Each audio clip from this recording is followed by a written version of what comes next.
She also started a softball team for the residents, and she threw regular adult mixing events, mixers, like I guess you can say after work maybe, or just all the adults get together. That it included a lot of alcohol, maybe some appetizers or barbecue if it's nice weather. And so, I mean, that's not that unusual, but she threw them often, and she threw herself into the mixers, if you will. It's not like she's just walking around like, oh, hey, Joe, and apartment 112, is everything going okay? Got that plumbing fixed? Oh, here, have an hors d'oeuvre. You see what I'm saying? She's sitting there like being extremely flirtatious. There's lots of alcohol. There's lots of single, good-looking men who she actually started having several affairs with, including one random guy, just for good measure. She had to throw this in there. There was also a random guy at a local bar, which had nothing to do with anything, but I'm just, mentioning that. I'm just mentioning where her head was. So the plan is that she worked hard and played even harder. Look, I came up with that all by myself. So while her dying Good job, husband, Shar. what I did you say, Kai? said good job.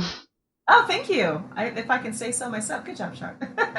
Okay, so yeah, she worked hard, played even harder, while her dying husband stays home, right? Stays home and takes care of their beautiful children, which he absolutely loved. By the way, he loved the concept of being home with those kids because he was dying. I mean, would you not want to be home with your kids if you know you only have a short time left on Earth with your children? Yeah, and I would love for my wife to, give a damn and be home with me too.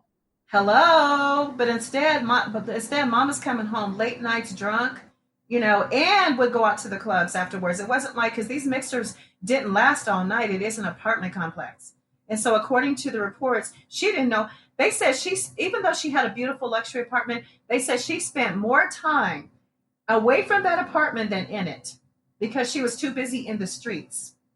This was just who she was, just who she was. So anyway, now Damn shame. Wendy, I totally agree. It really is.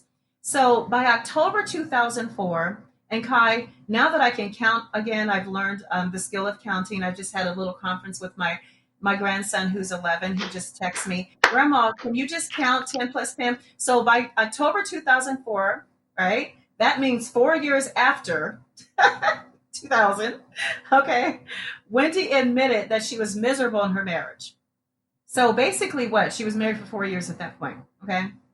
She was pissed off and she was impatient. I mean, super impatient. Even all of the reports said if the woman was more patient, she would have got away with everything. But she just couldn't stand the idea of her husband, though he's sick, he was just getting on her last nerve, basically. So her husband Joe was diagnosed, as you guys are now aware, with a terminally ill form of skin cancer that spread throughout his entire body. Doctors told her, he said, Mrs. Adriano, your husband is lucky to at least have several more years to live. Aren't you happy?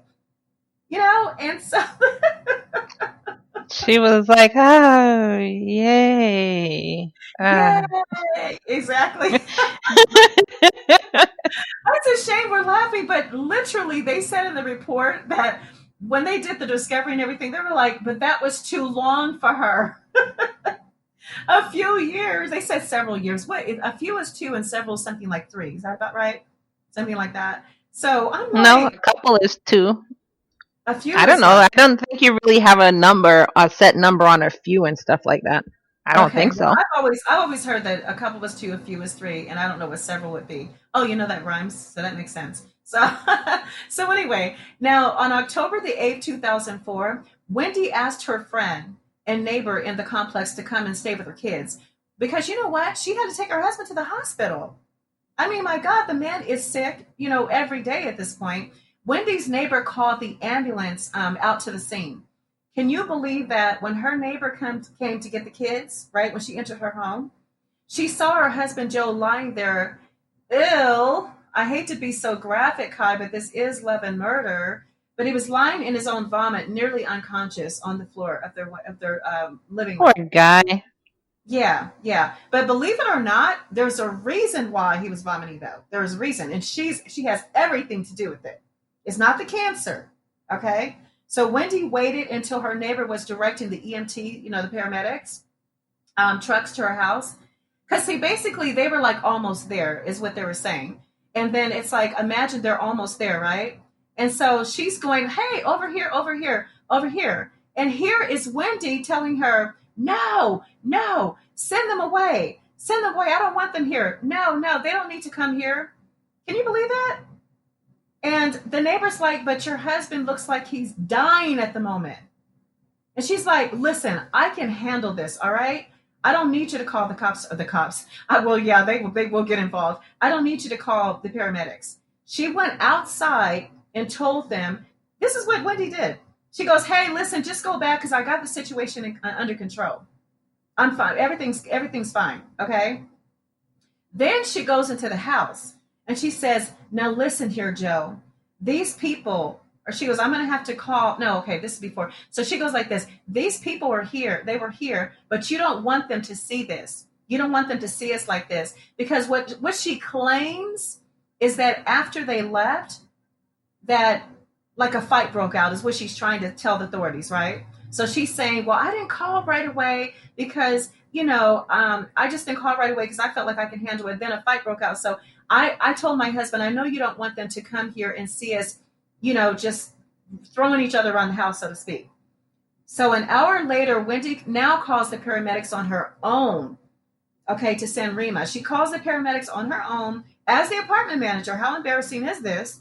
You have to call about a domestic violence dispute. She's not calling. Actually, at this point, she didn't call just paramedics. She had to call she called 911 and they sent the police out because shouldn't they do that? She literally called and said, she goes, she says, well, my husband was fatally stabbed and I think he's dead. So that changes everything, doesn't it? You go from a dying man to someone that I say I'm defending myself against and I had to kill you. And so she's like, he's fatally stabbed. Is he dead? And she's like, I was defending myself. I mean, there was a struggle, yes. But so when the cops get there, right? Never mind the paramedics. The police officers are looking for certain things, There was a bloody, broken bar stool, first of all. How did that get there? Does that make any sense, Ky? Like, why do we say? Because 1 minute you're on the floor and the neighbor's like panicking, right? The kids are still in the house, by the way. The kids never made it out the house. I'm hoping they're asleep at this point. But she said she had tried. This is what she said. Okay, he tried to strangle her. Joe tried to strangle her with an electric cord, right? The police noticed there was numerous stab wounds all over his body, all over the body. But not only that, there was a lot of blood around this luxury apartment at this point. So now her news story was that her husband had found out that she had several extramarital affairs, and he was so angry that she was scared. Yeah, can you believe this? It's like, well, you did have several extramarital affairs. Did you really think even a dying sick man wasn't going to be hurt by that or find out, right? So she was like, oh, I was scared because he was so angry, and I was afraid he would do harm to me. But so Ky, listen to this. What clearly puzzled the police officers is that this man was known in the community. Not only that, but if you have common sense when you walk into the house, you can clearly see the man is frail. He's just, he's frail. He's just like he's weak. So they said this man, her husband, was very frail. He was very weak. He's dying from cancer. He could not have possibly been the aggressor. Can you believe that? She was trying to make him the aggressor in this story. Like, well, how? I mean, she's turning out to be a jackass in every sense of the word, so I'm not surprised. Well, I'm not surprised either, but it's just a shame, though. It really is. And so, now this is really weird. So let's kind of wrap this up a little bit here. So now Wendi, she's in the interrogation room, shortly after, so many hours later. You know how they got to drag you in there and question and all that. Have you ever noticed, Ky, when you watch these forensic shows or even the like the mystery shows, murder shows, when they do get to the police station, one of the things they do on purpose is once they interrogate you and you're exhausted, they walk out the door. They leave you in there with a cup of coffee or whatever, right? And there's a two-way glass.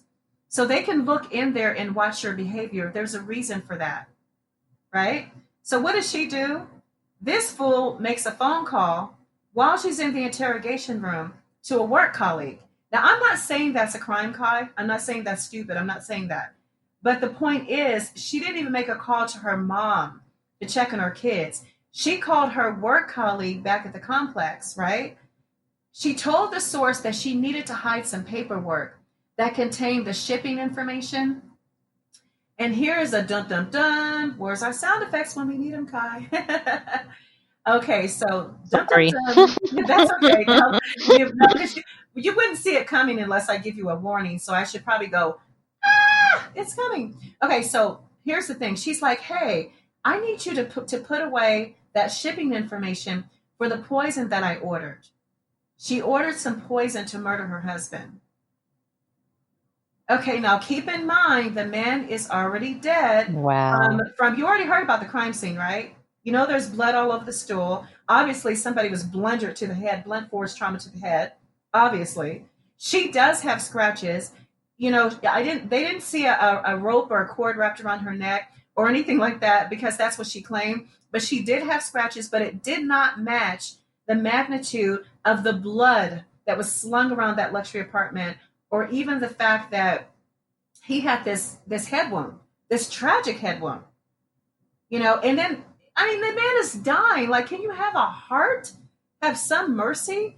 So, because her husband was dying from cancer, he was more than willing to try any holistic supplements to possibly cure or even stop the progression of the disease. Does that make sense? So, if you guys can kind of see where I'm going with this, Wendi saw an opportunity. So, she secretly ordered bulk sodium iodide. Sodium iodide is a very strong poisoning. It's not domesticated, but people use it kind of like they used to use arsenic back in the day. And Kai and I and all of our listeners that are following the show up until this point know very well so far just how effective, and tragic that arsenic poison can be. Because many people back in the day would use it. And Kai, some of our stories, they used it, but I can't remember if any of them used it in our more modern time. I don't know. Do you remember if there was any, like ours? Yeah, there was. Remember Audrey? That was kind of. Oh, yeah, that's right. That's right. Yeah, I mean, when we say modern, I mean 70s modern, not like 20s and 30s. That's pretty much what I mean. So I've never heard of the sodium iodide, but she did get it from a Chinese manufacturer. How do we know this? There was Cantonese writing like all over the whole bottle. So apparently she must have knew what it said anyway. And so anyway, so what they do is you put the bulk ingredient, the actual poison or whatever it is. It could be herbs in any case. So you put them into empty gel capsules. So she purchased some gel capsules from a local health food store, and I mean anyone can do that. And then basically filled them and said, "Honey, take these because it's going to help cure your cancer. You'll get so much better. You'll get healthier, or you'll feel better. I mean, oh my God, it just reminds me of one of our other stories where it's like, I'm going to trust you to give me injections, right? To feel better and not have these side effects from the poison, but you're actually giving me more poison."